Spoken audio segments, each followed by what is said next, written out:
संघर्ष के बाद रेफ्रिजरेटर जमीन पर गिर गया, लेकिन फिर भी उसे केवल एक सॉसेज मिला और बच्चों ने उसे कुछ ही समय में खा लिया।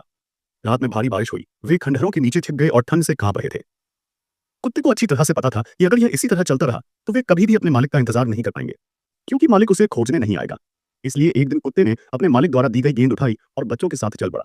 लेकिन उसने अपने मालिक को खोजने की इस यात्रा की कठिनाई को कम करके, जैसे ही बच्चे पानी पी रहे थे, अचानक एक जोरदार झटका आया और एक बड़ा पेड़ गिर गई। सौभाग्य से कुत्ते ने समय रहते खतरे को टाल दिया। कुत्ते को नहीं पता था कि उनके साथ क्या होगा। वह केवल इतना जानता था कि उसे अपने मालिक के पास लौटना है। भले ही भारी बारिश हो रही थी, लेकिन यह उन्हें अपने मालिक की तलाश करने से नहीं रोकी। लेकिन जैसे ही वे पुल से गुजर रहे थे, अचानक एक झटका लगा और पुल गिर गया। इससे पहले कि वे प्रतिक्रिया कर पाते, वे तेज बहती नदी में गिर गए। सौभाग्य से कोई खतरा नहीं था और कुत्ते बहुत दूर नहीं बहे। लेकिन आखिरी बच्चे को किनारे पर बचाने के बाद कुत्ता, जिसने कई दिनों से कुछ नहीं खाया था, उसका शरीर थक चुका था। हालांकि वह अपने मालिक को खोजने के लिए उत्साहित था, लेकिन वह बहुत थका हुआ। वह जमीन पर लेट गई और अपनी आंखें बंद कर उसे अपने मालिक के साथ हुई मुलाकात का हर बात याद उसके मालिक ने छोड़ दिया। एक दिन वह भाई बहन से मिला और देखा कि कुत्ता कितना प्यारा था। बहन ने उसे उठाया और तब पता चला कुत्ते को एक निश्चित परिवार ने छोड़ दिया था। बहन कुत्ते को घर ले जाना चाहती थी, लेकिन भाई जानता था कि यह असंभव है, क्योंकि उनके पिता कुत्तों से बहुत डरते थे। अपनी बहन को देखकर उसने हार माननी पड़ी, लेकिन जैसे ही चले गए, कुत्ते ने उनका पीछा किया। कुत्ते से छुटकारा पाने के लिए भाई और बहन को भागना पड़ा, लेकिन जब उन्होंने सोचा कि कुत्ता उनके पीछे नहीं आया है, तो उन्होंने पलट कर देखा तो कुत्ती उनके पास आ गया था। बहन ने उसे गोद में ले लिया।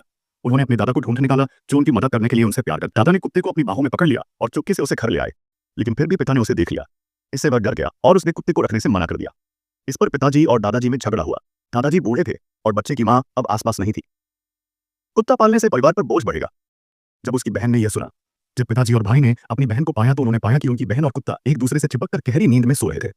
यह देखकर पिताजी के पास अपनी बहन को कुत्ते रखने के लिए कहा। तब से कुत्ता परिवार में घुल मिल गया। उसकी बहन कुत्ते की संगत में बड़ी होती रही और उसके पिता को अब कुत्ते से डर नहीं लगता था। उसने कुत्ते से बातचीत करने की कोशिश की और 1 साल बाद कुत्ता भी मां बन गया और उसने 3 पिल्लों को जन्म दिया। उनका जीवन इतना सरल हो जाता अगर भूकंप नहीं आया होता। तो इस बीच दूसरी तरफ बहन उस दिन से उदास थी जिस दिन उसे बचाया गया था, और उसे कुत्ते की बहुत याद आती थी।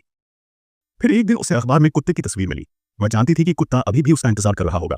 इस समय टीवी पर पूरी खबर आई, अगले कुछ दिन और भी खतरनाक होने वाले हैं, तब तक गांव नहीं होगा। इसका मतलब यह है कि कुत्ते मर जाएंगे। वह बेचैन होकर अपने भाई को ढूंढने गई और उसे यह खबर सुनाई। अपनी बहन को दुखी देखकर भाई ने कुत्ते को बचाने के लिए अकेले जाने का फैसला किया, लेकिन समय से लड़ने के लिए बहन ने उसके साथ जाने की विनती की। वे चल पड़े, लेकिन गांव का रास्ता बंद था। वे पहाड़ी सड़क की दूसरी ओर चलने के अलावा कोई विकल्प नहीं था।